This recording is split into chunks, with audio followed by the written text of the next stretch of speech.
In the heart of Pittsburgh's busiest emergency department, Dr. Michael Robinavitch, better known as Dr. Robby, arrives for his grueling 15-hour shift at Pittsburgh Trauma Medical Hospital.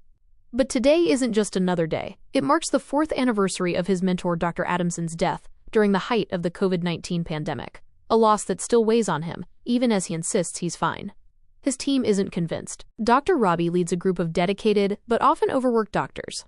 Dr. Heather Collins, newly pregnant after struggling with infertility, a secret she's keeping for now.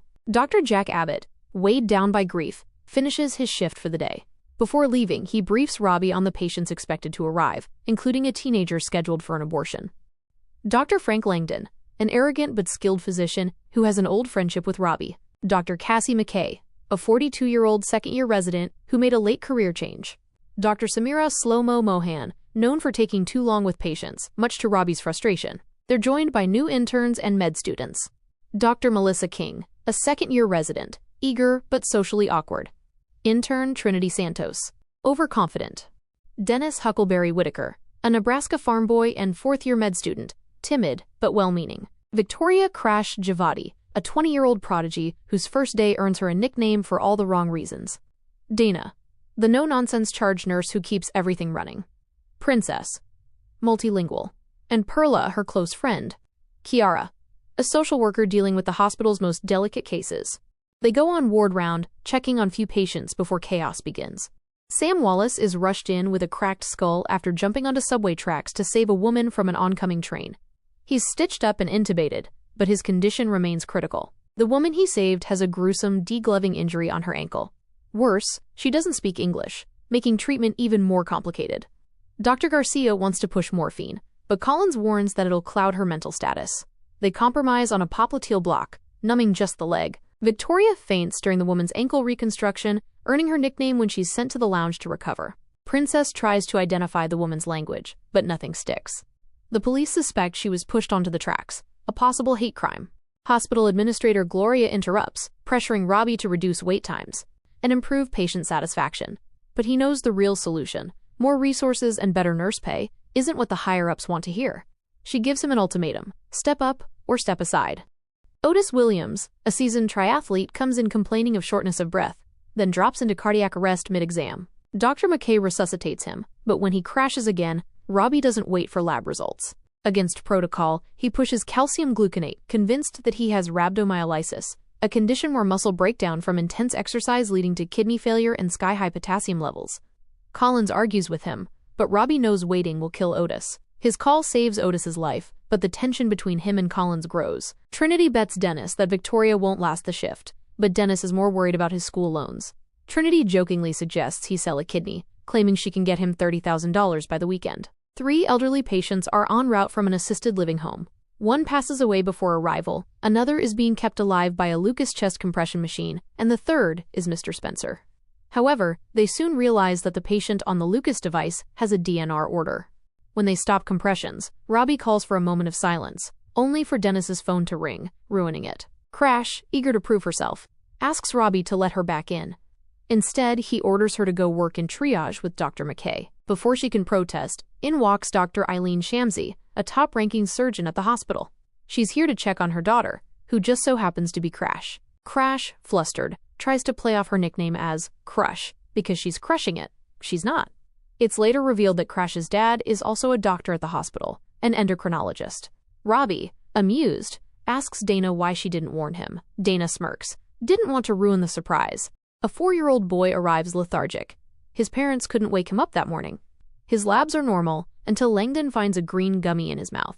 The father suddenly remembers that his brother-in-law left gummies in his coat pocket the night before. A test confirms the boy ingested cannabis, and his mother is furious. Heather finally identifies the language of the subway woman. She's from Nepal, using a world map on her phone to communicate. Otis crashes again, this time due to fluid buildup around his heart. Robby performs an emergency ultrasound-guided pericardiocentesis, once again saving his life, despite Collins's objections. Trinity is impressed. Dennis handles his first case well, diagnosing a patient's gallstones. But when Princess suggests checking for a heart attack as well, he takes the idea. Teresa arrives in the ER with uncontrollable vomiting, brought in by her son David. But Dr. McKay notices something feels off about their dynamic and calls in Robby. Alone with him, Teresa confesses. She faked her illness to get into the ER because she discovered a kill list in David's notebook, targeting his female classmates. David, still grieving his father's death from COVID, is deeply unstable. But since he's legally an adult, Robby says they can't force him into psychiatric care. When social worker Kiara tries to intervene, David bolts. Robby chases after him. But David vanishes into the street, and another emergency pulls Robby back inside. As Robby stands in the ER, exhausted, the weight of the day, and the anniversary of Dr. Adamson's death catches up to him. The walls close in, and suddenly, he's no longer in the present. Instead, he's back at the height of the COVID-19 pandemic, reliving his mentor's final moments. Robby is jolted out of an anxiety attack by Dana, just in time to face the next crisis. 19-year-old college student Nick Bradley, found unresponsive in bed. His pupils are unreactive, and while Narcan revives opioid overdoses, his respiration doesn't improve. No drugs or alcohol are found at the scene, making the case even more baffling. Robby presses Nick's parents for answers, but they insist he was a good kid who didn't do drugs. Princess arrives with the urine test results. Nick had fentanyl in his system. His parents are in disbelief. Before they can process it, Nick's condition worsens. His pupils blow, and his breathing stops. Robby immediately recognizes the heartbreaking truth. Nick is brain dead. Rather than delivering the news outright, Robby orders more tests. Not because they'll change anything, but to give the parents time to say goodbye. Dr. Collins calls him out for offering false hope, but Robby sees it differently. Collins isn't just talking about Nick's parents, though. She's pointing out that Robby has been avoiding his own grief, refusing to confront Adamson's death and the trauma of the pandemic. He brushes her off. Robby finally delivers the devastating news. Nick's mother's anguished scream cuts through the ED as she begs them to shock him back to life. But there's nothing left to do. Meanwhile, another family struggles with an impossible decision. Mr. Spencer, an elderly Alzheimer's patient with pneumonia-induced sepsis, had an advance directive stating no intubation or life-prolonging measures. But when his children, Helen and Jeremy, arrive, they can't let go. Despite Robby's warnings that a ventilator will only prolong his suffering, they demand intubation. Collins urges Robby to fight it, to stand up for Spencer's wishes. But there's no time for legal battles. The family's decision stands, and Robby silently performs the intubation. Whitaker starts his shift feeling hopeful, bonding with his gallstone patient, Mr. Milton. The older man, proud of Whitaker's journey as the first in his family to attend college, offers words of encouragement. Even Robby praises Whitaker for listening to the nurses, an essential ER skill. But with the ED overcrowded, Milton is moved to the hallway to make space for critical cases. A gruesome case arrives. A man named Ben crashes his scooter without a helmet, suffering a Lefort 3 fracture. His face is literally separating from his skull. Dr. Langdon and Dr. Garcia argue over treatment, but Langdon uses the case as a teaching opportunity, allowing Dr. Melissa King to perform a cricothyrotomy under Robby's guidance. She nails it. However, when it's time for stitches, she freezes. Langdon steps in, calming her down and getting her back on track. Remember the 4-year-old who ingested cannabis gummies? Kiara informs the parents that CPS has been notified, and the mother flips out, nearly causing a scene before Robby de-escalates the situation. Langdon dryly tells Melissa that if they weren't white, this would have ended very differently. Overwhelmed, Melissa steps outside, taking a deep breath, and reciting Megan Thee Stallion lyrics to calm herself. Her affirmation is interrupted by a van that dumps a gunshot victim, Alex. He's rushed into surgery immediately. Melissa asks if Robby doesn't need time to prep an OR, but he simply tells her, "This is a trauma center. We always keep one stocked and ready." Melissa finds it awesome. The patient who was pushed onto subway tracks in episode 1? It may have been a hate crime. Detective Underhill arrives to question Dr. Collins and awkwardly flirts with her. Collins shuts him down. Robby sees the exchange and teases her, but she shuts him down just as quickly. Javati shadows Dr. McKay, impressed by her skills, until her ankle monitor beeps, signaling she's outside her allowed zone. She's a single mom just trying to survive, but the alert raises eyebrows. The chaos hits a new level when an unconscious homeless man is brought in. As the doctors cut away his sweatshirt, 3 rats scurry out. The entire ER freaks out.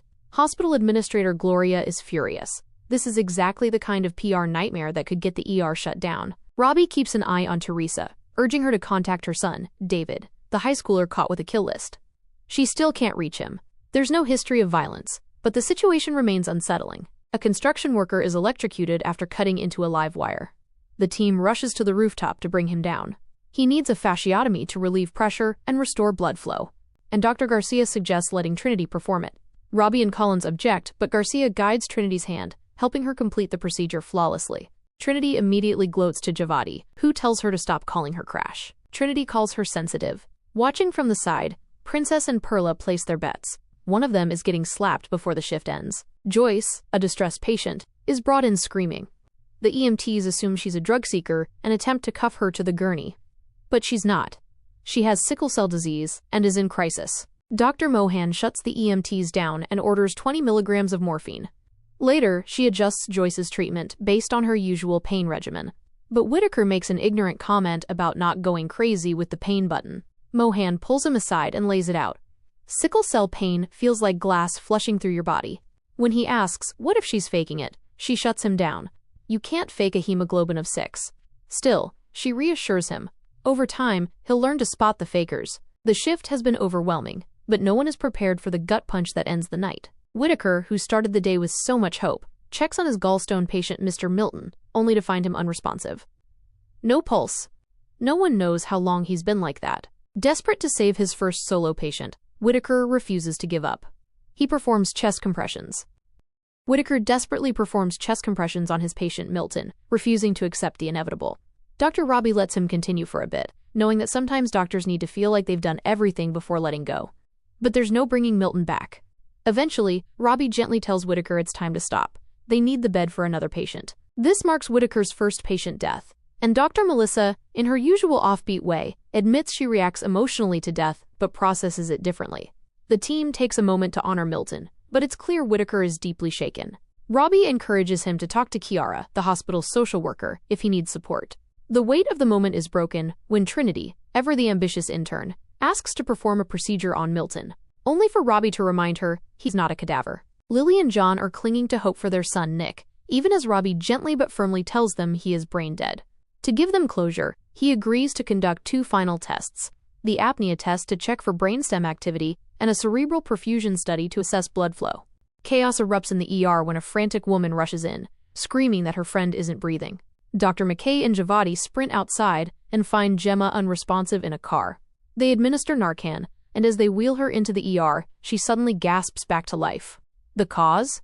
A single half pill of Xanax, laced with fentanyl. Back in the trauma bay, Nick's apnea test confirms what Robby already suspected. Nick is gone, but his parents refuse to accept it. They ask Robby if there's any other way to be absolutely sure. He tells them about a blood perfusion test, which would remove all doubt. Desperate for certainty, his parents request the test. But just as his father, John, is absorbing the devastating news, he spots a familiar face in the ER, one of Jenna's friends. Overcome with grief and rage, he storms over to her bed, demanding answers. Jenna yells that Nick gave her the Xanax as John screams, "You killed my son," before the hospital staff pulls him away. Later, John apologizes to Robby for his outburst, but his anguish remains. "Why does Jenna get to live while my son is dead?" he asks bitterly. Lily, devastated, whispers, "None of this is fair. Nick was their only child." Another heartbreaking case unfolds as Helen Spencer watches her intubated father deteriorate. After a tense standoff with her brother Jeremy, Helen finally relents, tearfully giving Robby permission to extubate their father. Meanwhile, Dr. Collins is caught off guard when the Nepalese translator, called to translate for the subway accident victim, immediately congratulates her. The victim can tell Collins is pregnant. Stunned, Collins quickly zips up her jacket, clearly trying to keep her secret under wraps. The ER is thrown into another high-stakes trauma when a construction worker, Hank, arrives with a nail gun wound to the chest. The nail has punctured his heart, meaning they can't just pull it out without killing him. Blood is pooling rapidly around his heart. Javati intubates him flawlessly, but just as surgery is about to begin, she suddenly makes an excuse to leave the room. Given her recent history of fainting, it's not hard to guess why. How is she supposed to be a surgeon if she can't even handle the OR? Trinity, always eager for action, jumps in to take charge, having been craving something new all day. She and Dr. Garcia work together for a thoracotomy to suction blood and remove the nail, which Santos calls fucking cool, earning her an immediate reprimand from Collins, who reminds her this is real life, not a spectacle. Despite the chaos, the surgery is a success, and Hank is stabilized. Robby juggles a heart attack patient, putting in a catheter, and against the odds, both cases end in victory. Santos and Melissa high-five, hyped about the 2 saves. But in the ER, there's never time to celebrate. Trinity continues to clash with her colleagues, persistently calling Javati by her crash nickname, despite clear irritation. She even admits to Javati that she only wants to befriend her so her mom can write her a strong letter of recommendation. Whitaker, still rattled from Milton's death, wants to focus on low-risk cases, but Dr. Mohan refuses to let him check out. His rough day only worsens when he spills an entire bottle of Mylanta on himself and has to deal with the scrubs machine, an embarrassing moment on top of an already difficult shift. Robby notices Mohan still with the same sickle cell patient hours later, far behind where she should be. When he calls her out, she insists she's giving the patient the utmost care. Then why don't you go into psychiatry? Robby challenges, but Mohan's hesitation reveals a deeper truth. She's lost a patient before and doesn't want to repeat the mistake. Robby reminds her that in the ER, losing patients is inevitable. It's a lesson Mohan will have to accept if she wants to survive in emergency medicine. Dr. McKay continues pressing Robby to do something about David, the student with the disturbing hit list, who hasn't been seen at school. She warns Robby that she's been on the other side of someone who hates women and fears for the girls on David's list. But Robby hesitates. If it's a misunderstanding, he doesn't want to ruin the kid's life. Eventually, Robby asks Kiara, the hospital social worker, if there would be any legal repercussions for luring David to the hospital under false pretenses. He considers calling David and lying that his mother's condition has worsened to get him to come in. Kiara reassures him that since it's a life-or-death situation, he can do it. Just when it seems the day couldn't get any wilder, an ambulance is stolen right outside the ER. In the chaos, one of the EMTs is injured, their arm struck as the vehicle speeds off. Dana, smoking outside, witnesses the whole thing. Dana rushes in, announcing that an ambulance has been stolen from the hospital bay. Security immediately chastises the EMT responsible for leaving the keys inside before reporting the theft to the police. Dr. Robby helps extubate Mr. Spencer to ensure he is as comfortable as possible in his final moments. For his children, Helen and Jeremy, the weight of this decision is unbearable. Helen, in particular, spirals. She can't believe today is the day they've just decided their father is going to die. Amidst their grief, Robby introduces them to Ho'oponopono, a Hawaiian healing ritual he learned from a mentor, likely the late Dr. Adamson. He explains that saying 4 simple phrases, "I love you," "Thank you," "I forgive you," "Please forgive me," can ease the early stages of loss. The Spencers are moved to a pediatric room, decorated with a mural of cartoon forest animals, a choice that unsettles Robby. This is the same room where Dr. Adamson died from COVID, and the memories sting. But for Helen and Jeremy, the setting feels eerily fitting. Their father spent 33 years in the art department for Mr. Rogers' neighborhood, bringing the neighborhood of make-believe to life. Now, in a space that mirrors that whimsical world, they say their final goodbyes. Helen's farewell is particularly heartbreaking. She confesses that, as a child, she was embarrassed by her father's career, rejecting his world of imagination. Unlike Jeremy, who bonded with their dad over baseball and fishing, she always felt disconnected. So she left for college and never returned home. Now, regret crashes over her. Through tears, she apologizes. She asks for his forgiveness. And finally, she calls him Daddy. As she and Jeremy promise to stay close, their father takes his final breath. Helen gasps, the raw, soul-shattering sound of losing a parent. Robby forces himself out of the room and into the bathroom. His composure cracks. He nearly has a panic attack before finally relieving himself. Doug Driscoll, an agitated patient with heart palpitations, grows increasingly angry over his long wait time. When Nurse Mateo finally attends to him and tells him he'll need to wait for lab results in the waiting room, Doug mutters a racist comment. This place is turning into a third-world country. Reminds you of home, doesn't it? Mateo keeps his cool, but the tension lingers. Not far away, Mr. and Mrs. Bradley walk beside their son Nick's gurney as he's wheeled off for a cerebral perfusion test. Racked with guilt, Jenna, who is being discharged, approaches Nick's dad.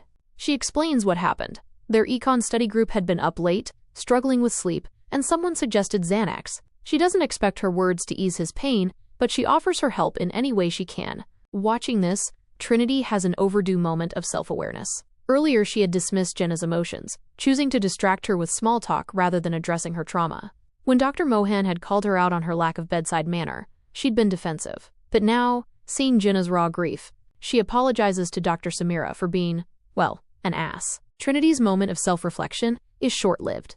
When Wendell Stone, a festival worker, is rushed in with a tension pneumothorax, a collapsed lung caused by a massive speaker falling on him, Garcia lets Trinity present the case. She does so flawlessly, and they decide on a nerve block for pain management instead of morphine, since Wendell needs to stay alert to oversee his workers. Later, when Trinity brings Wendell back from a CT scan, he suddenly struggles to breathe. Without consulting a senior doctor, she jumps into action and orders a BiPAP machine to help with his breathing. Unfortunately, it's the worst possible treatment for his condition. It makes things worse. Dr. Langdon rushes in and intervenes, stabilizing Wendell. But he's had enough of Trinity's reckless decision-making. She's an intern, barely 4 hours into her shift, and she keeps making life-threatening mistakes. However, when Dr. Garcia walks in and hears about the BiPAP error, She's furious until she learns Trinity was the one who ordered it. Suddenly, Garcia backtracks. She's an intern. She's bound to make mistakes. Everyone notices the shift, even Robby. Dr. Garcia isn't exactly subtle about her soft spot for Trinity, something Wendell had pointed out earlier when she was setting up the BiPAP. Trinity hadn't believed it then, but now? It's impossible to ignore. If anyone is having a worse shift than Trinity, it's medical student Whitaker. Whitaker is now pulled into restraining a meth addict, the Rat Man, who has woken up violently thrashing. The nurses hold the man down while Whitaker administers psych meds, but not before the patient urinates all over him. The poor kid just cannot catch a break. Dr. Victoria Javadi treats Tasha, a trans woman who has cut her arm. While stitching her up, Javadi notices a misgendering error in the hospital records and fixes it, and also discovers that Dr. McKay is in Alcoholics Anonymous, adding another layer to her curiosity about her mentor. Dr. Mohan and Dr. Melissa struggle to diagnose a 5-month-old baby who won't stop crying until they realize a strand of hair is wrapped tightly around the baby's toe, cutting off circulation. It's a simple fix. Then another patient comes in, a 12-year-old with pubic pain, Jia Yi. She's diagnosed with an imperforate hymen, a rare condition that has caused months of excruciating pain from backed-up menstrual blood. Another patient is brought in who feels there is something moving in her ear. Dr. Langton attends to her, and it turns out it's a dead cockroach. As local news covers the stolen ambulance barreling through the city, hospital staff start placing bets on where it will finally stop. Even Kiara, the sweet social worker, joins in on the gambling. Dr. Abbott had mentioned that a pregnant teenager was arriving for a medical abortion before going home. When she finally arrives with her mom, Dr. Collins performs an ultrasound before medical, but something seems off. While Matteo walks a patient out, explaining his medications, another patient in the overcrowded waiting room starts seizing. The seizing patient is rushed into the ER, and Dr. Langdon immediately takes charge alongside Trinity. They administer lorazepam, but when the seizures persist, Langdon orders another 4 milligrams. Trinity struggles to open the vial but eventually does, warning that if it doesn't work, they'll need to prep Keppra. Langdon dismisses the suggestion, stating that if the seizures continue, they'll intubate and administer more lorazepam instead. When Robby steps in, Trinity pushes for Keppra again, but Robby shuts her down, emphasizing that it's Langdon's patient, so it's his call. Despite her complaints, the lorazepam ultimately works. Afterward, Langdon reprimands Trinity for questioning him in front of Robby, reminding her that as an intern, she needs to respect the hierarchy. Trinity, however, is fixated on the vial of lorazepam, suspecting that the tight seal might indicate a larger issue. She brings her concerns to Dana, who grants her permission to investigate further. Whitaker, who's already changed scrubs twice, is assigned a seemingly simple case, a cyclist, Bob Chazin, who injured his leg 10 days ago. The diagnosis is a basic hematoma, requiring debridement to remove dead skin. Whitaker, frustrated with being given low-risk cases after previously losing a patient, insists he's fine, but the caution remains. While debriding the wound, an unexpected arterial pumper bursts, spraying blood all over him, almost getting into his mouth. Luckily, Mel walks in at the right moment, using a blood pressure cuff to cut off circulation and stop the bleeding. The irony isn't lost on anyone. Whitaker needs yet another change of scrubs. Later, Mohan slowly releases the cuff, and Whitaker is tasked with stitching the patient up.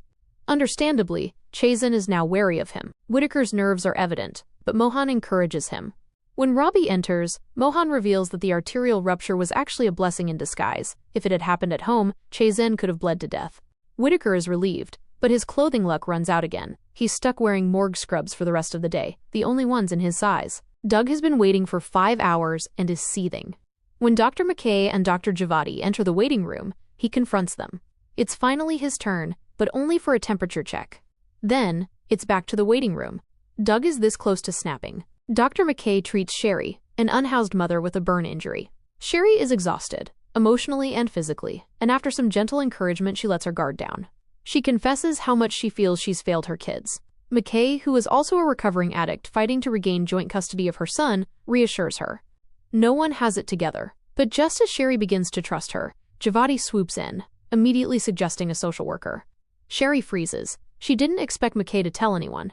Furious, McKay calls out Javadi, emphasizing that impact matters more than intent. She also confronts Javadi about the judgmental glances she's been receiving ever since she noticed McKay's ankle monitor. A surprise visitor turns heads in the ER, a teenage boy receiving hugs from nearly everyone. He's soon revealed to be Robby's 17-year-old son, Jake. Instead of attending a music festival with his dad, he's going with his girlfriend, much to the amusement and concern of the staff. Princess cheekily slips Jake a condom for safe sex. When Robby tries to give him something, Jake refuses, thinking it's another condom. But Robby hands him his festival pass instead, warning about taking things from strangers after seeing 2 fentanyl overdoses. Then he bluntly asks if Jake is having sex. Jake, mortified, bolts. An elderly woman, Ginger Kitajima, is brought in by her daughter Rita after supposedly tripping into a rose bush. It turns out Ginger has schizophrenia, but her only injury is an isolated shoulder issue. Melissa connects with Rita, sharing her own experiences caring for her sister, and advises her to seek help for caregiver fatigue. Rita is later called to move her car, which is blocking an ambulance bay, but hours pass, and she doesn't return. As Ginger is ready for discharge, Persa voices a concern. She suspects Rita may have abandoned her mother at the hospital, possibly influenced by Melissa's advice. Robby and Mohan check on Joyce, the sickle cell patient, who is becoming critically hypoxic. The transfusion meant to improve her oxygen levels isn't working, putting her at risk for a stroke, heart attack, or death. Robby orders Mohan to get her consent for intubation quickly. Later, Robby finds that Joyce still hasn't signed the forms. Frustrated, he criticizes Mohan for getting too emotionally involved. She needs to treat Joyce as a patient, not a friend, because every second wasted puts her life at risk. When the time comes, Joyce finally consents. Collins steps in to oversee the intubation, while keeping Joyce's wife, Ondine, informed. Afterward, Mohan tries to apologize to Collins for taking too long, but Collins instead praises her compassion. She reassures Mohan that caring about patients isn't a weakness. It's what makes a great doctor. A teenage patient, Travis, is rushed in after suffering a severe post-tonsillectomy hemorrhage. Initially, Whitaker manages to suction the minor bleeding, but things take a dramatic turn. Blood suddenly pours from Travis's mouth, drenching Whitaker again. At this point, he practically needs an exorcism. With blood flooding the airway, a standard intubation is impossible. Dr. Garcia suggests a cricothyrotomy, but Robby and Langdon push for a non-surgical approach. Robby proposes a retrograde intubation, a high-risk technique involving threading a guide wire from below to secure an airway from above. Against the odds, the technique succeeds. Afterward, Robby surprises Langdon as the fist bump by revealing that he's recommended him for the Emergency Medicine Fellowship, a recognition Langdon never expected. The mystery of Christie's ultrasound discrepancy is solved. Abbott had deliberately altered the measurements. His report showed Christie's fetus at 10 weeks 5 days, making abortion legal, while Collins's scan put it at 11 weeks 2 days, making it illegal. Collins confides in Robby, fearing the repercussions of falsified records. But Robby, having tenure and job security, steps in. Dana, observing their dynamic, picks up on some will-they-won't-they tension between them. It's confirmed. Collins and Robby were a thing in the past, though Collins insists it'll never happen again. Dana isn't convinced, teasing her with a cheeky, never say never. Robby discreetly reassigns Christie's case to himself. He informs her and her mom that a, quote, computer glitch requires a redo of the ultrasound. Conveniently, the new scan places Christie at 10 weeks 6 days, making her abortion legal. But just as Collins hands over the medication, Christie's real mother storms into the room, furious. The woman Christie came with was actually her aunt, and now her mother is determined to stop the procedure. Since she isn't 18, her mother's consent is required. As the staff watches the news, reports come in about the runaway ambulance crashing. Everyone gears up. The ER is about to get even busier. The heated argument between her mother Eloise and her aunt Lynette nearly turns physical, but Robby steps in before it gets worse. He insists that Christie and her mother talk privately. Unfortunately for Christie, as a minor, she has little say in the matter, despite clearly not wanting to leave. Robby runs into Gloria and the regional manager of ECQ America, Dr. Tracy Morris. They discuss plans to merge the ER into a national conglomerate, a move Robby immediately recognizes as bad news. Such a merger would prioritize profit over patient care, leading to staff cuts and reduced wages for doctors. Robby pushes back, pointing out the growing 6-hour wait times, but Gloria dismisses his concerns, demanding they work with what they have. Just as Robby is about to explode, Dana skillfully intervenes, preventing him from saying something he might regret. Ginger's missing daughter remains a pressing concern, leaving Melissa at a loss. She's advised to talk to Kiara, but instead finds solace in Dana, who reassures her that the situation isn't her fault. During lunch, she steps outside to check in on her sister. Over in the ER, Dr. Garcia takes charge when Silas, a father in his 40s, arrives after falling from a ladder during home renovations. What starts as a minor hemothorax quickly escalates into a major one, requiring an emergency chest tube. Eager to prove herself, intern Trinity Santos jumps in, only to drop a scalpel straight into Garcia's foot. In a testament to her resilience, Garcia powers through the procedure, cutting her out of the case and letting Whitaker take over. Later, as she sutures her own foot, Garcia gives Trinity a much-needed lesson. There's a fine line between confidence and arrogance. The mystery of the stolen ambulance is finally solved. It turns out 2 frat boys took it for a joyride before crashing into a tree. Zach escapes with minor lacerations, but his friend Miles isn't so lucky. His collarbone is pushing against his windpipe and requires immediate intervention. It's a gruesome but effective fix, and with a dislocated hip on top of that, Javati steps up and performs her first successful hip reduction, with Langdon guiding her. She's proud of herself, and rightly so. The ambulance theft also settles the ongoing bet in the ER. Collins wins $850 and debates splurging on a fancy stroller. Dana, one of the only people who knows about her pregnancy, encourages her to treat herself. Robby checks in on Mohan's patients, including a woman suffering from a botched butt injection. When asked where she got the procedure, the woman reveals it was done by a guy from TikTok, who may have injected her with silicone caulk from Home Depot. Robby can't help but exclaim, "Jesus." Later, Robby reluctantly holds a team meeting, trying to appease both the administration and his overworked doctors. His new directive? Discharge patients before taking on new ones to reduce wait time and meticulously document every treatment, most likely to maximize billing. The doctors, especially Langdon, are not happy about the extra workload, but there's not much they can do. Things take an awkward turn when Dr. Eileen Shamsi returns to the ER to teach Javati and Whitaker. Javati pointedly refuses to answer her medical questions, prompting Eileen to remark, "Honey, we read this at home." Whitaker is shocked to realize that Eileen is Javati's mother. Noticing the tension, Dr. McKay swiftly fakes a patient page to help Javati escape the situation. Trinity redeems herself when she notices something others missed in Silas: irregular breast tissue enlargement. It could signal alcoholism, a pituitary tumor, or another hormonal imbalance that may have contributed to his fall. Robby is genuinely impressed by the catch. Later, Whitaker checks in on Trinity, and when Javati overhears, she asks what happened.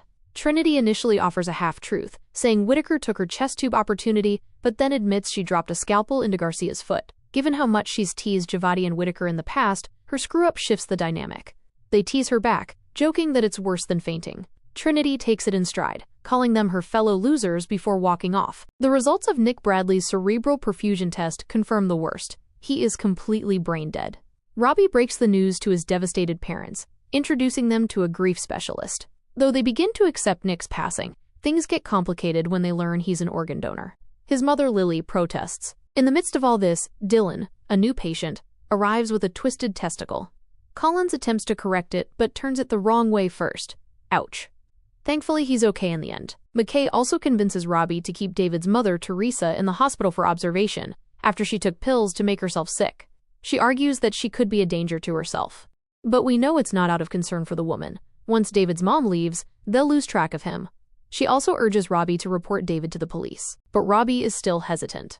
Robby arranges for her to see a psychologist at 1:30 p.m. Langdon handles a bizarre case involving dead brain worms in a patient's brain, but the biggest shock of the day comes when the team receives a generous lunch delivery.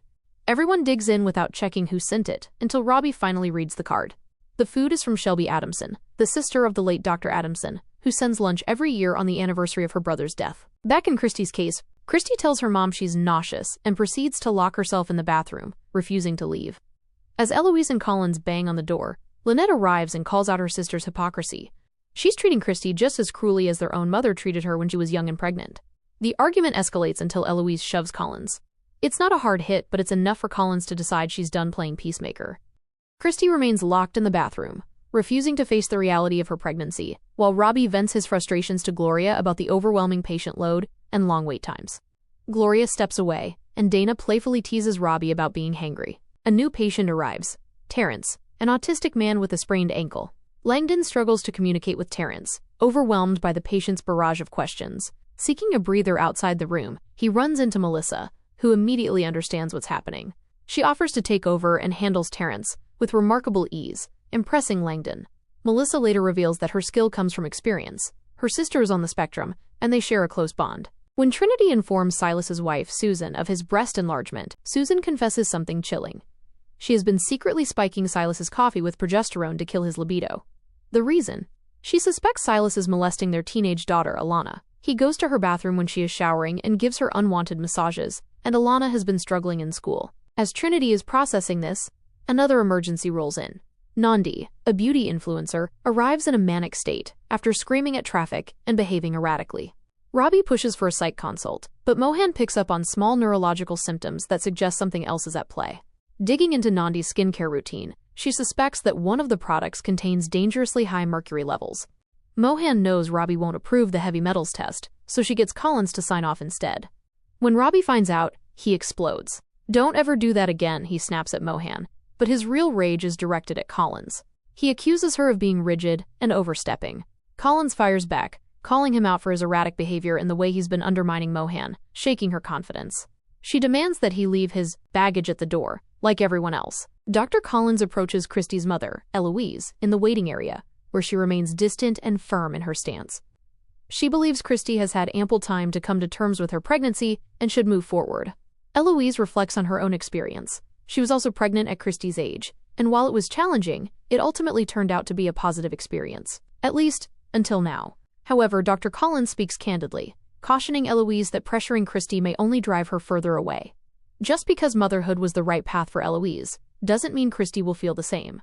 The words strike a chord, and after some consideration, Eloise relents, agreeing to let Christy take the pills. The subway hero Sam regains consciousness and insists on seeing Meenu, the young woman he saved. Though they don't share a language, their gratitude is evident as they clasp hands. Sam vows to help the police find the attacker. Back in Silas's case, Trinity feels strongly that Susan is right about the molestation, but without Alana's testimony, they have no concrete evidence. Taking matters into her own hands, Trinity subtly asks Alana if her father has been abusing her. The uncomfortable confrontation sends Alana running back to her mother. Robby and Kiara inform Susan that because she admitted to poisoning Silas, which caused him to fall from the ladder, the doctors are legally obligated to report her to the authorities, even though she was acting out of desperation. Now, if she's arrested, Alana will be all alone with Silas at home. Trinity isn't willing to let things slide. With Silas sedated but conscious, she leans in close and delivers a chilling warning. "I know what you are. I know what you've done. And if you ever touch Alana again, I will make sure you pay for it." The weight of her words suggests a painful past of her own. Harvey Chang arrives in cardiac arrest and goes into VFib. Despite multiple rounds of CPR, including mechanical compressions from Lucas's heart machine, Harvey remains unresponsive. The team resorts to ECMO, a life-saving procedure that oxygenates the blood outside the body when the heart and lungs fail. When Whitaker asks why ECMO wasn't used to save Mr. Milton, Langdon explains the strict criteria. It requires CPR within 5 minutes of collapse, and they didn't know how long the earlier patient had been down. As the team preps the ECMO, Robby is hit with a brutal flashback. During Adamson's COVID treatment, he had been on ECMO for 17 days with no improvement, only for the machine to be taken away to save a 12-year-old child instead. Amid the chaos, Collins has been quietly enduring stomach pain throughout the shift. When it becomes unbearable, she stumbles into the bathroom, where her worst fears are confirmed. She's having a miscarriage. Alone, she processes the devastation as she cries out. After sobbing alone in the bathroom, silently processing the miscarriage she suffered, Collins wipes away her tears and heads to a ward, where she performs an ultrasound to confirm the loss. Just as she's finishing, Robby walks in and notices something is off. Though he doesn't fully understand what he's witnessing, he can tell something is wrong, but she brushes him off and returns to work. Louis is back in the ward again, blind drunk, and Langdon notes that he was given 20 Librium that morning. But when Trinity checks, there are only 10 left. She presses Louis, who is too intoxicated to give a straight answer. Langdon shrugs it off, suggesting that Louis might have pawned the pills for alcohol. But Trinity isn't convinced. She's already had suspicions, since she struggled to open a vial earlier. Determined to dig deeper, she consults Dana, who shows her the hospital's automated drug storage system. Everything appears normal. Before Santos can investigate further, she's pulled into an urgent amputation case. During a VY flap procedure, a surgical technique used to close gaps after an amputation, Rocco, a psychology student and HVAC technician, seizes the opportunity to flirt with Collins, casually asking about her plans after work. Collins shuts him down with a blunt reply: sleep. A new patient arrives in excruciating pain, but insists only Dr. Shamsi treat her. She's allergic to morphine, complicating pain management. Garcia and Trinity pull Javadi into the case. While Shamsi orders a scan, Javadi digs deeper, questioning the patient about her routine. She soon discovers that the true cause isn't her Crohn's disease, it's a black widow spider bite. As she treats the patient, Shamsi arrives, impressed by Javadi's sharp diagnostic skills. Willie, an elderly patient, is rushed in with a dangerously low heart rate of 30 BPM. Despite receiving 3 atropine doses, his pacemaker isn't working properly.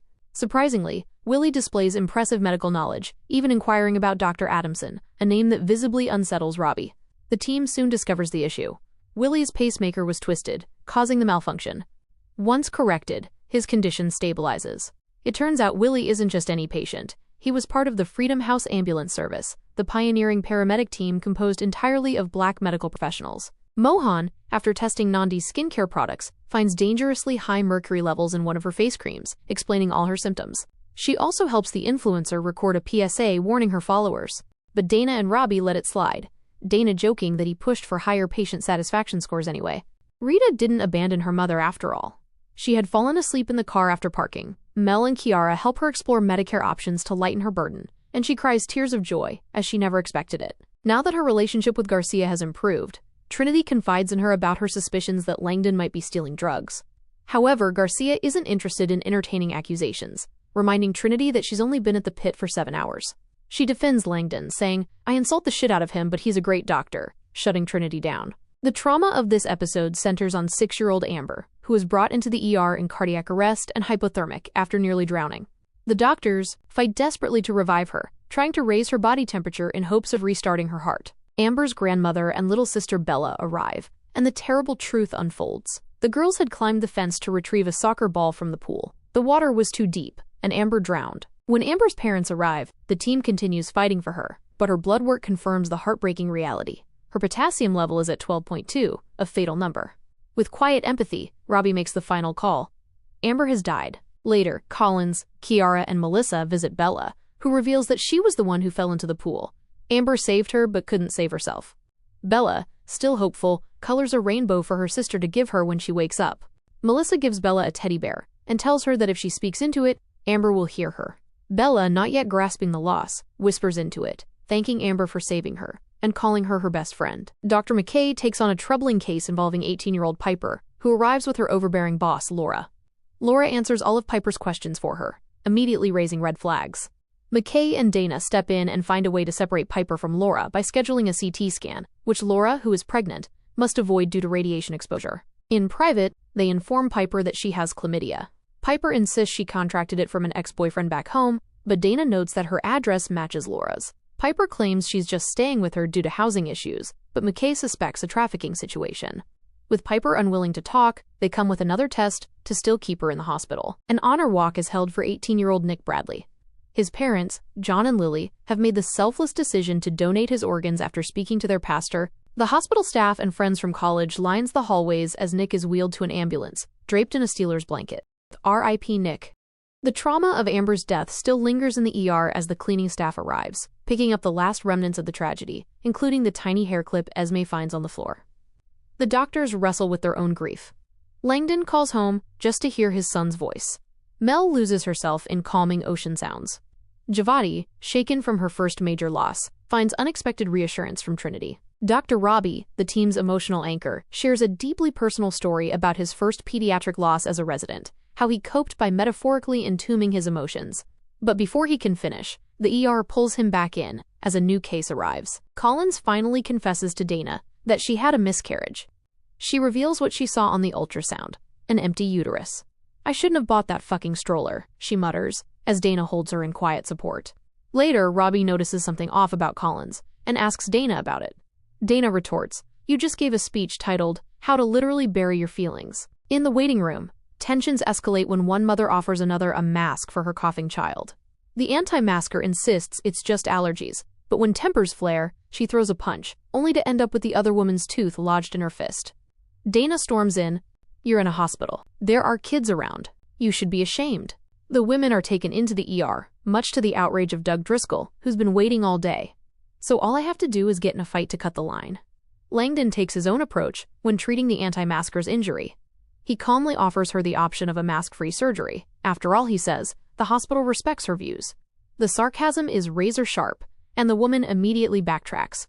No, I'll take the masks." McKay and Dana try to stall for time with Piper, the young woman caught in a sex trafficking situation, as Laura, the woman controlling her, searches for her. McKay discreetly hands Piper a pen with a crisis hotline number hidden inside. Piper insists she wants to leave with Laura, but later, when they check her ward and realize she's gone with Laura, the pen is missing, looks like she took it. A new case arrives. Walter Purnell, a 52-year-old struck by a car, his leg covered in injuries. But the driver, Paula, is in worse condition. She was actually seen earlier that morning by McKay for what was thought to be a simple UTI. When Paula suddenly goes into shock, it becomes clear she has sepsis. The real cause? Endometritis, an infection of the uterine lining that occurs after childbirth. Paula had just given birth, and McKay might have caught it if she had performed a pelvic exam instead of assuming it was just a UTI. Collins subtly implies McKay was biased due to Paula's weight. McKay takes the criticism head-on, vowing to do better. The ER is thrown into crisis when a young woman overdoses on MDMA at Pitt, arriving with a core temperature of 107 degrees Fahrenheit. The team works quickly, submerging her in an ice bath. When she begins seizing, Trinity quickly recognizes the signs of hyponatremia and tells Mohan to push saline before the labs even confirm it. It's a risky call, but it saves the patient. Langdon, however, is livid that he wasn't called immediately. His frustration turns into something harsher: anger, belittlement. He tears into Trinity, calling her reckless, arrogant, and stupid. Then Robby steps in and pulls him aside. Langdon is trying to justify his actions when Robby tells him to shut the fuck up. The entire room goes silent. He calls out Langdon's pattern, pointing out that he rides Trinity harder than anyone else. Shaming and belittling are not effective teaching tools. You are senior leadership here. Step up and act like it. The words hit hard. Later, Langdon finds Mel, whom he had earlier told to take a break after Amber's death. She's sitting with Walter's dog, Crosby, regrounding herself. Langdon is gentle, encouraging. "You're all pretty green, but you've grown on me," he tells her. When she confesses that the sisters in the drowning case hit too close to home, he listens. "This job is hard, but you belong here." And with that, he hands her Walter's road rash case. Whitaker is informed that Ratman, the patient who once urinated on him, wants to see him. Expecting the worst, Whitaker masks up, as if preparing for a COVID case. But when he enters the room, he finds a completely different man, stable, lucid. The patient explains that he has schizophrenia, and when he's off his meds, he spirals. But he's homeless, and without money, he can't afford to keep up with treatment. Whitaker arranges for him to get medication and personally signs up for the street team to deliver his meds every 30 days. Javati takes a chance, asking Mateo if they can hang out after work so he can show her around. He gently lets her down, stating that he doesn't date coworkers. Watching the whole thing unfold, Earl, the man casually eating his sandwich, chuckles. This is like a rom-com. Thankfully, Dana swoops in just in time to save Javati from further embarrassment. They proceed to the waiting room, where Doug finally snaps. He insults the other patients, scoffing that his tax dollars pay for their health care. Javati informs him that they're waiting on his troponin levels to rule out a silent heart attack. Dana calmly explains that patients are seen based on severity. But Doug isn't having it. Langdon hands him an AMA form. "If you leave, you're doing so against medical advice. We are actively working here." Doug stays put, grumbling. Turns out, Santos has experience with drug overdoses. She's seen a friend suffer from one, which is why she knew what to do earlier. Mohan reassures her that Langdon shouldn't have spoken to her like that. "You're a good doctor," she says, and it means a lot to her. One of the rats from earlier escapes. Crosby chases after it. When Whitaker gets there, he throws a blanket over it and, yes, snap its neck with his bare hands. The ER erupts into applause. Robby notices the cop speaking to Teresa. Did McKay call the police? Dana steps out for a smoke break, unaware of Doug approaching. He punches her, knocking her down and leaving her nose bleeding. Tossing his AMA form at her, he sneers, "Busy my foot," mocking Langdon's claim that they were hard at work. "I'll take my chances," he mutters, walking away. Robby is immediately annoyed when the police tell him McKay was the one who called them to question David's mother, Teresa. He barely has time to process his frustration when Dana walks into the ER, blood running from her broken nose. The sight shocks Javati, but the rest of the team barely flinches, each chiming in with their own stories of being assaulted on the job. Dana initially refuses to name the patient who attacked her, but Ahmad insists that whoever did this needs to pay. Finally, she reveals the name, Doug Driscoll. Ahmad wastes no time, alerting the police and surrounding hospitals to be on the lookout. News of Driscoll spreads quickly, and it doesn't take long for Gloria to appear, concerned about violent patients roaming freely and attacking staff. But Robby immediately puts her on the spot, reminding her that he's requested increased security 3 times in the last 4 months, only to be denied each time. He leaves her to handle the angry nurses, while he slips away. Thankfully, Dana's CT scan shows no skull fractures or serious damage. Collins delivers the good news, and the two share a moment, reflecting on the chaotic day. Robby corners McKay about calling the police, but their conversation is interrupted when McKay's son Harrison shows up. Chad, McKay's ex and Harrison's father, is brought in after a skateboarding accident.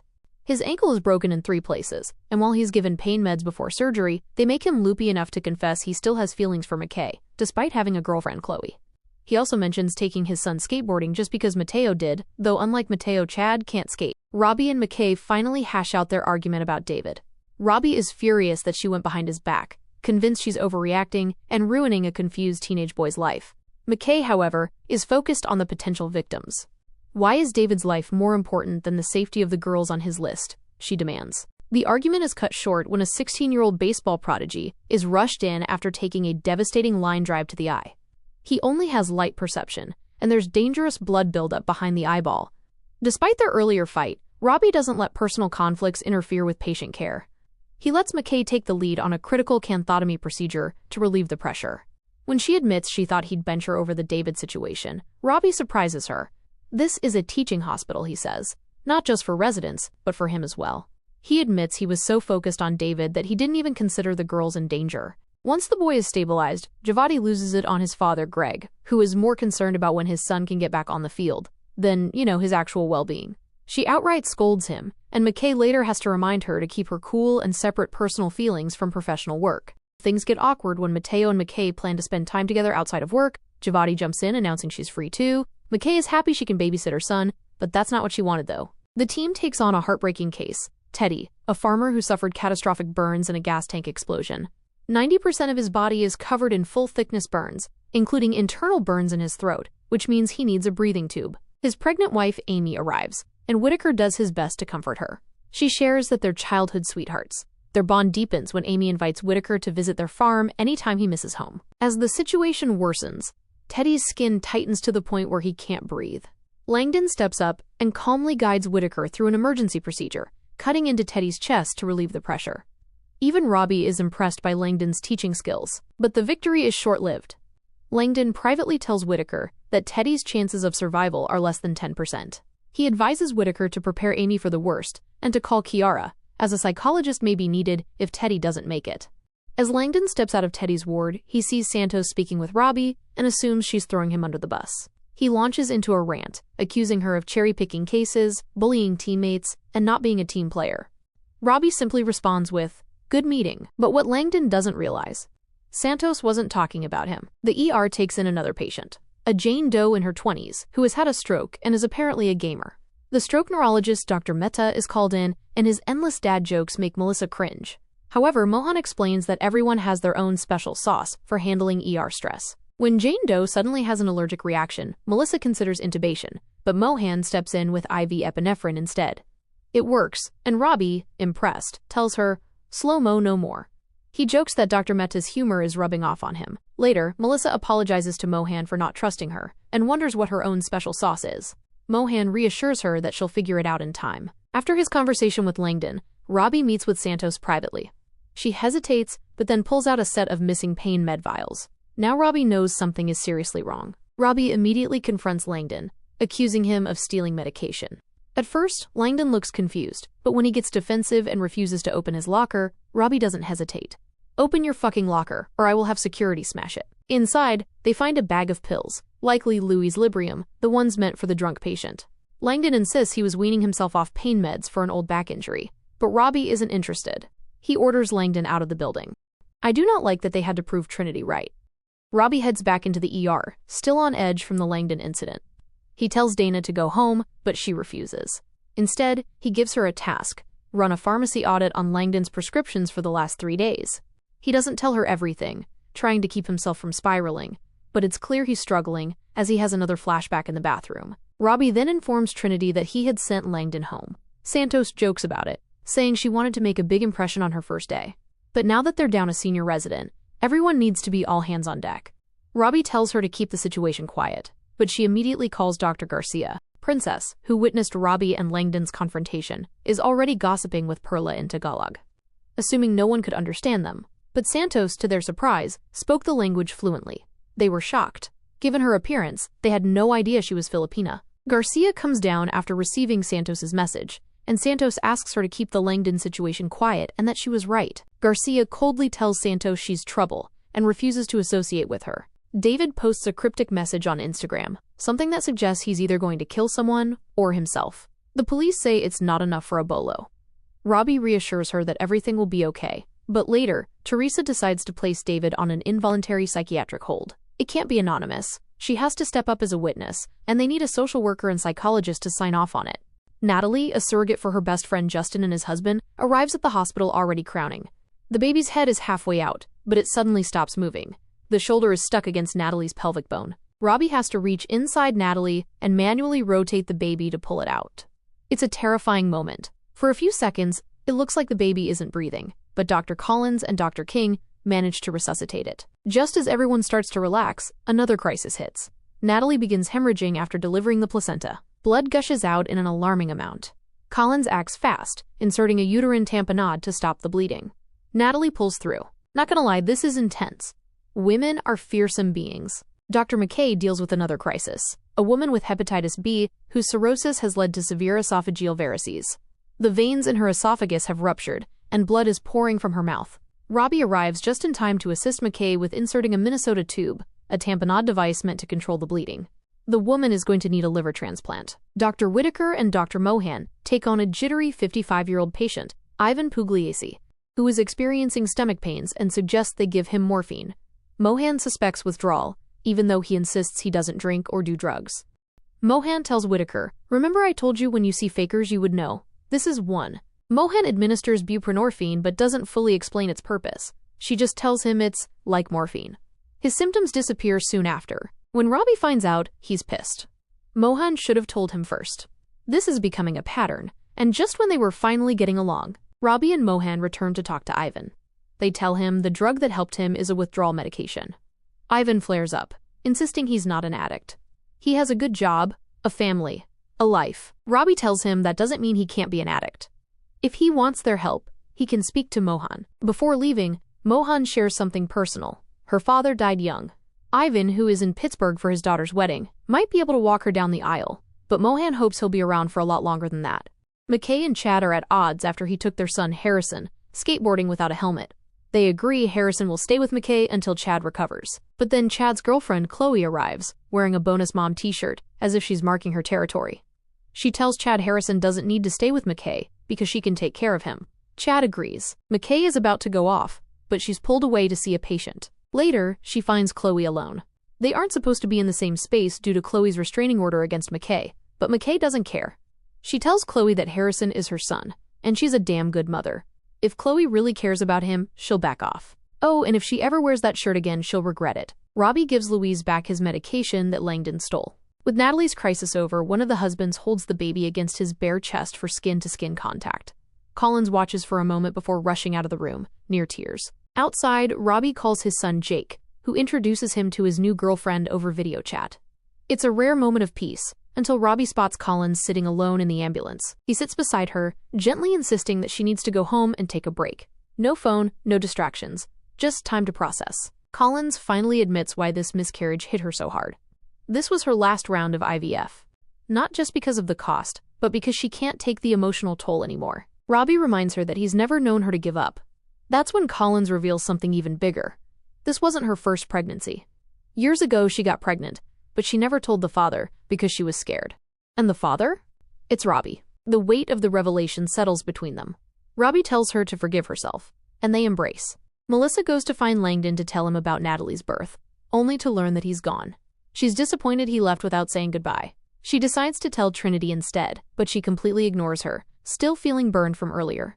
Instead, Santos goes to Robby, who reassures her that she has a strong moral compass and did the right thing. Throughout the shift, Langdon has been calling Dana and Robby non-stop, with none of them picking up. Dana is on her smoke break, and she's being guarded by Ahmad, who doesn't want the same thing repeating itself. Dana is exhausted. She tells Robby she's quitting. This job is all she's ever known since high school. And she's done. Then, their pagers go off. Multiple gunshot victims are en route. There's been an active shooter at Pitt Fest. Robby realizes Jake and his girlfriend are there. And the shooter? Who wants to bet it's David? A code triage is called, and Robby and Dana immediately take control, locking down the ER, organizing teams, and preparing for the surge of casualties. Even Gloria Pink Blazer proves invaluable, ensuring that every bed is prepped and every supply is fully stocked. To make room, patients are quickly discharged, transferred, or moved to family medicine, and the waiting room is emptied entirely. The TV is shut off. No one wants panic spreading before the real chaos begins. Despite everything happening, Robby still can't reach Jake. As the night shift arrives, including John Shen, the ER shifts into full triage mode. Dr. Jack Abbott also arrives after hearing about the shooting on a police scanner. Patients are to be tagged with color-coded snap bands, prioritizing treatment without time for x-rays or scans. This is pure instinct-based battlefield medicine. Every department has a designated primary lead, each wearing a vest, and the ER is divided into color-coded sections. Yellow, extremity wounds, stable vitals. Mel, Santos, Whitaker. Pink, critical injuries that could be fatal within an hour. McKay, Javadi, night shift staff.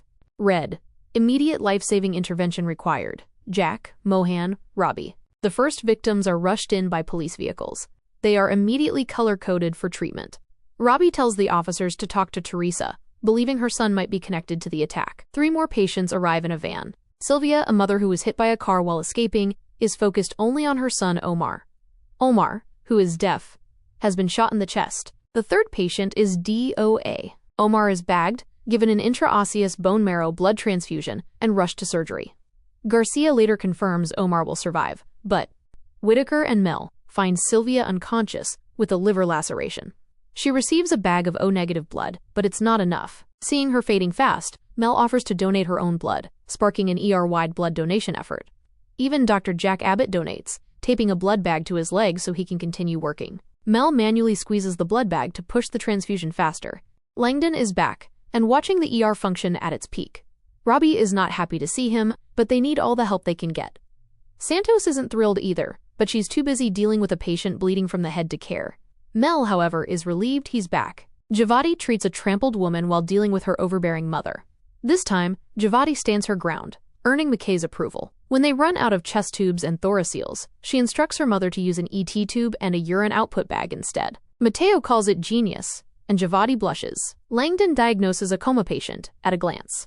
Noticing a glucose monitor, he suspects hypoglycemia and administers AMP-D50 glucose injection, despite Garcia wanting to confirm first.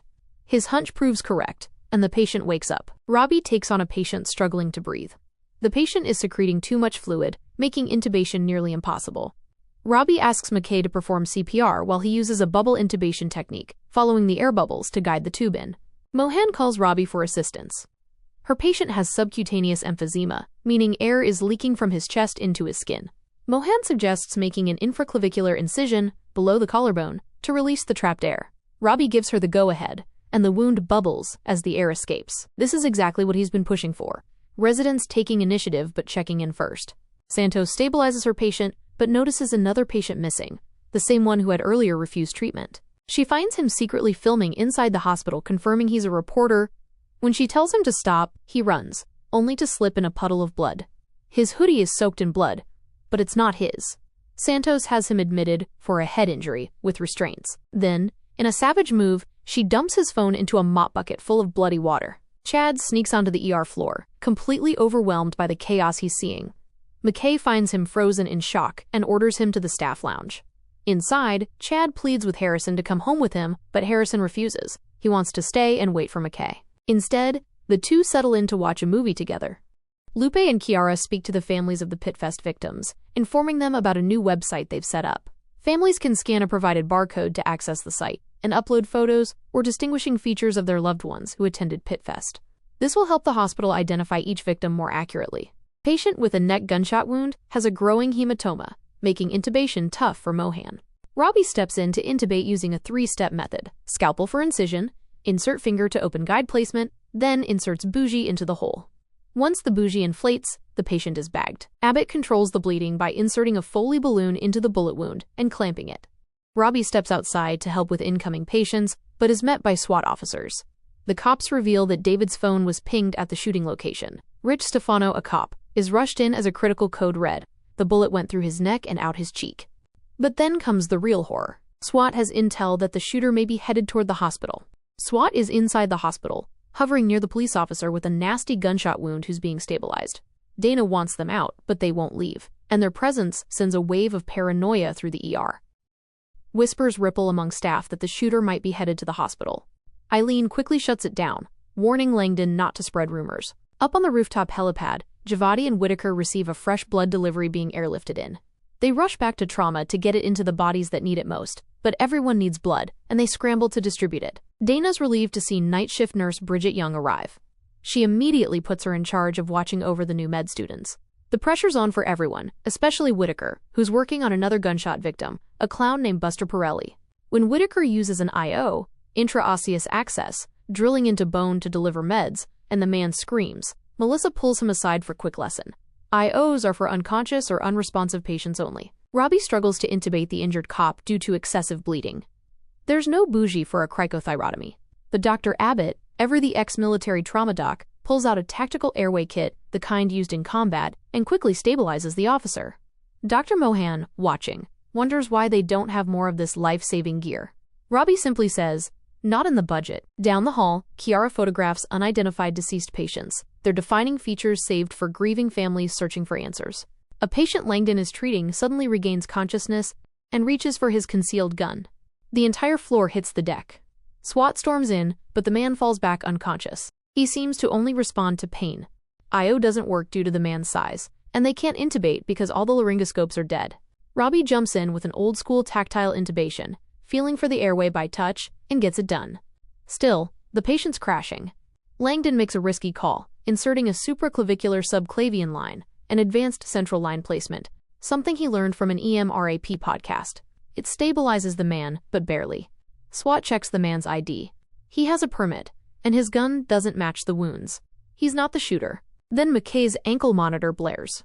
Without missing a beat, she grabs an IO drill, bores into the device, and silences it in a spray of sparks. It's reckless, sure, but lives are on the line. She'll deal with the consequences later. Kiara goes through photos sent in via the barcode system created last episode. She identifies one of the deceased, Vincent Rivera, and breaks the news to his wife, who then reveals her brother was also at Pitt Fest. Kiara hasn't seen him in the system, which at least means he's not among the dead. Whitaker checks on Grayson. The patient Trinity had been stitching up when she first realized Langdon was back in previous episode. He seems fine, asleep.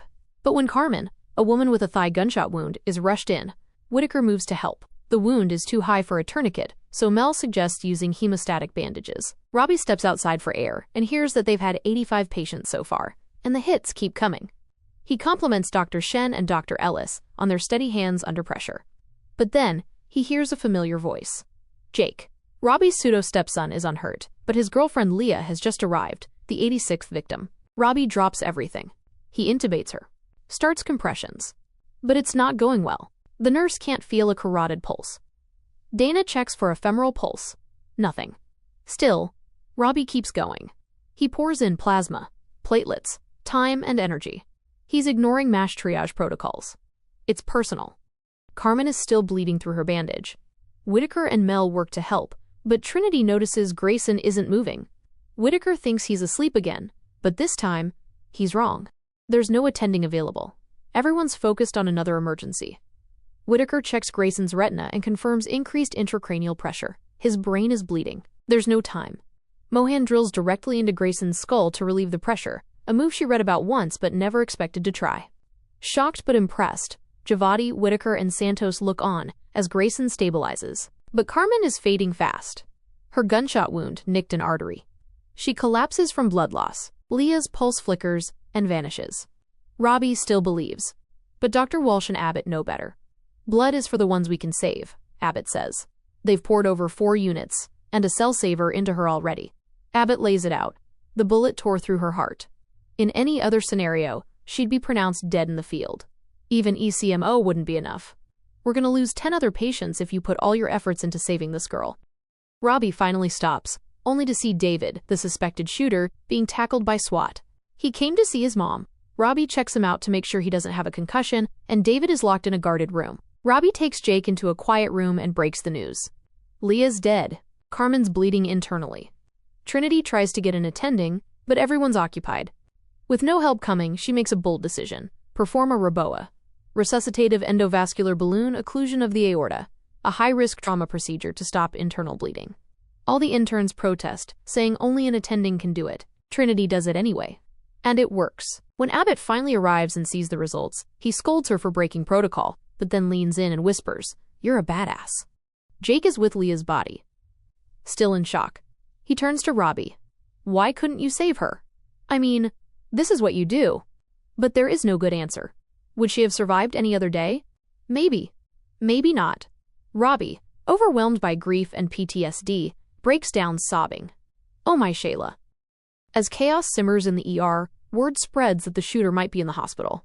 But Trinity steps up and shuts that down. In a quiet corner, Mel sits beside a woman who went into shock after her husband, who is wheelchair-ridden, died in her arms. A bullet entered her arm and continued into her husband's head as she tried to protect him.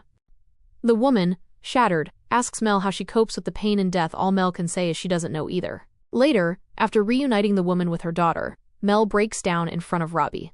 She apologizes, but Robby gently tells her never to apologize for caring. The clown patient is freezing, and the only blankets are in pediatrics, which is now housing the dead. Whitaker loses a rock-paper-scissors match with Trinity and has to go fetch them. But while Whitaker's away, chaos breaks out in the ER. Surgeons are needed. Patients are crashing. And everyone keeps asking, where's Robby? Whitaker finds Robby in pediatrics, sobbing and praying. Not knowing what to say, Whitaker sits beside him. When Robby says he has to leave, Whitaker responds, no, we need you. He tells him the truth. Without him, the team is screwed. That finally pushes Robby to grab his hand, stand up, and head back into the ER. When Whitaker returns, clearly shaken, Trinity checks in with him for real. No jokes. Is Trinity finally showing a crack in the armor? Gloria returns, thrilled that new supplies have arrived, only to find out the doctors donated blood without clearance. Before she can rant about legality, Robby loses it. Go back to your micromanaging ivory tower. Dr. Abbott immediately sends him outside to cool off. It's clear. Robby told Jake the truth about Leah. Just when they think it's over, Ellis scolds Dr. Shen for tempting fate by saying it's quiet. And boom, a car crashes into the ambulance bay. The driver? A Navy medic with a GSW to the leg who's been patching up people all day. In the back seat, a young man turning blue from an overdose. Trinity and Langdon has to team up for this. Awkward. Ellis quizzes Trinity on the diagnosis, but Langdon interrupts. Trinity snaps. Are you running this case or is Ellis? Ellis reminds her, senior resident's job is to teach. Trinity nails the diagnosis, methemoglobinemia, a condition that prevents red blood cells from carrying oxygen. The team administers methylene blue, which restores the patient's color. But the cause is unclear. It'd take a gallon of poppers to do that kind of damage. They'll have to wait until he's conscious. Ellis clocks the tension between Langdon and Trinity. Jake is in tears, staring at a photo of him and Leah. Langdon comforts him, reassuring him that Robby did everything he could. Robby watches from afar, consumed by guilt. The Navy medic turns out to be Vincent's wife's brother from the festival. She's brought in to see him and begs him to fight like the stubborn bastard he is. But Mohan and Abbott realize something's wrong. His oxygen is plummeting. Diagnosis: intracardial air embolism. Air in the heart blocking blood to the lungs, likely from running on a leg injury. There's no time for a CT scan. Instead, Dr. Abbott talks Mohan through inserting a 5 French pigtail catheter into the heart to pull the air out. The other doctor objects, but the team pulls it off just in time. McKay ignores a call from the courthouse and keeps working. Her dad shows up to pick up Harrison, sees Chad in the lounge, and delivers a line for the ages. A douche name for a douchebag. Honestly, iconic. Gloria confirms the shooter is dead, self-inflicted. It wasn't David after all. The AR-15 and duffel bag full of ammo show he could have done far more damage, but the worst is over. McKay and Robby deliver the news to David. Though he's not the shooter, he still has to stay for a mandatory 72-hour psychiatric watch. Teresa arrives, pleading with him to let her in. But the moment he finds out it was his mom who told the doctors about his list and signed the order for his 72-hour psychiatric hold, he completely shuts her out. Robby blames McKay for how David was brought in, handcuffed, and getting David help is her problem now. Mateo praises Javadi's resilience and calls her by her first name, Victoria, handing her a juice box. She lights up. Don't play with her heart, Mateo. Janie, Jake's mom, arrives after seeing the news. Robby tells her Jake is fine, but Leah is dead. She assures him that Jake will understand someday. It wasn't his fault. The gist is that Janie and Robby used to date, and during that time, he treated her son like his own, often bringing him to the hospital with him. As the hospital reopens, Shen jinxes it again by saying it's quiet. Fate laughs, sending in an unresponsive boy, Flynn, with strange markings and unresponsive.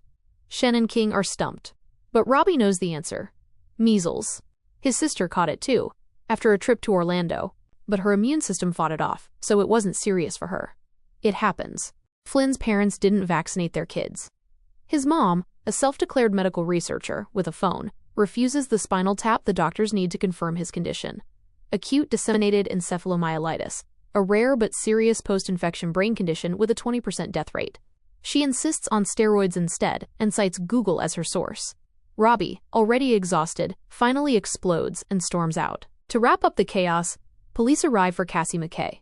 She's handcuffed and arrested for tampering with her ankle monitor, no explanations allowed. Robby intervenes during McKay's arrest, trying to get the cops to back off.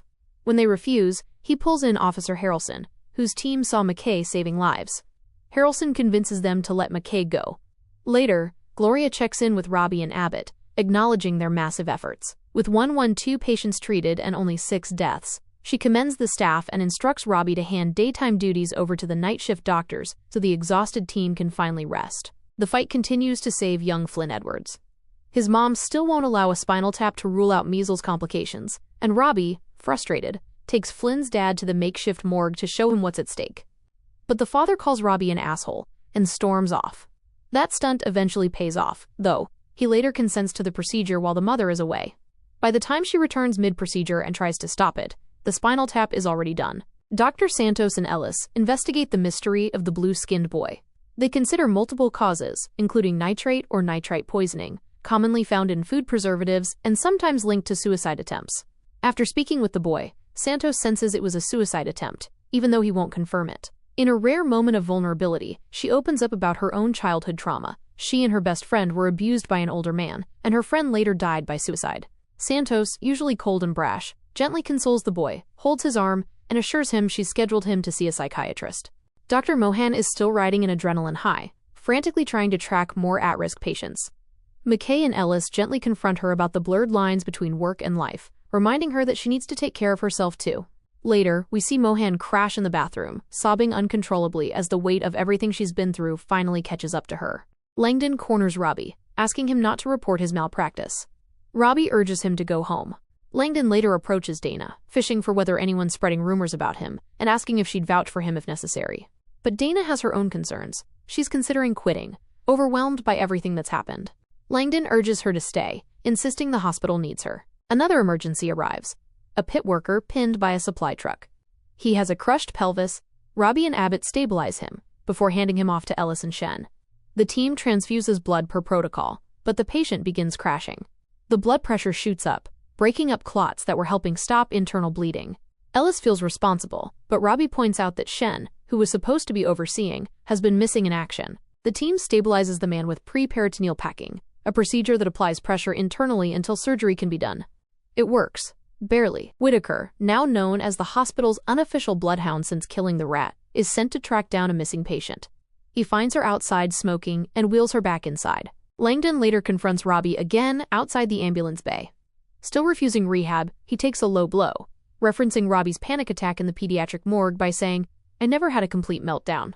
He even mentions someone saw Robby talking to cartoon murals on the wall, hinting others may know about his mental break. But Robby doesn't engage. Robby regroups and gives a heartfelt speech to the remaining staff, thanking them for everything they've done.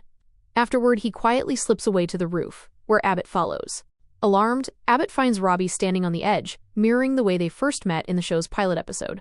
Robby is mentally unraveling, haunted by his failures, especially the death of Leah, Jake's girlfriend. During COVID, Robby lost his mentor, Dr. Adamson, and today's events have reactivated all that trauma. Abbott reassures him. They're built to return, no matter how rough it gets. He reminds Robby that his brief panic in the morgue was human, not weakness. Robby approaches Jake, hoping to clear the air. Jake shuts him down, still grieving.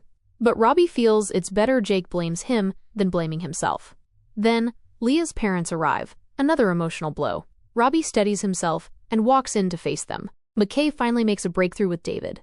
She tells him even if he's innocent, that darkness can creep in if he doesn't talk to someone.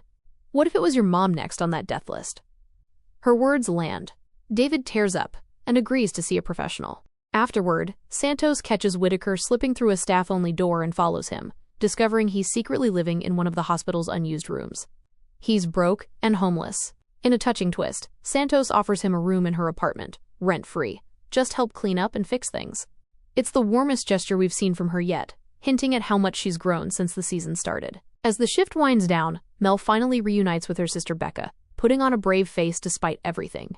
Dana, fed up after being assaulted by Driscoll, who is now in custody, contemplates pressing charges, and Robby encourages her to do it. In the final scene, a few staff members gather at a park across from the hospital, drinking beers under the night sky. Matteo invites Giavotti to join, her very first shift finally over. Robby laughs, saying, "The next one will be easier." It's the first time we see Abbott's prosthetic leg, a quiet reveal that ties back to his hinted military background. They all raise a toast to the people they saved and the ones they couldn't. So do we think Dana is really quitting? From the very first episode, I was hooked. The show wastes no time, starting off with a gruesome degloved leg. Yeah, I was sad immediately. The way they dive into the medical procedures is absolutely insane, in the best way. That childbirth scene? Brutal and raw. And the gunshot wounds? Whoever's in charge of makeup and special effects deserves a serious raise. Now let's talk about Langdon. I really liked him from the jump, but then the writers had to go and prove Trinity right. Why did they make that man steal drugs? That was such a letdown. Whitaker, though. I'm genuinely praying to the medical gods that he hasn't picked up any diseases from all the bodily fluids he's come in contact with. That man is always drenched in something. As for David, I'm still unsure how I feel. McKay did what was morally right, but that choice definitely made it harder for David to get treatment. Then again, David could have easily ended up as the Pitt Fest shooter, so it's complicated. I read online that this show is actually based on the real lives of medical workers, and if that's true, wow. I would have passed out by the third shift. Massive respect to all healthcare professionals, and I'm calling it now. Matteo and Giavotti are definitely going to be a thing eventually. Overall, great show.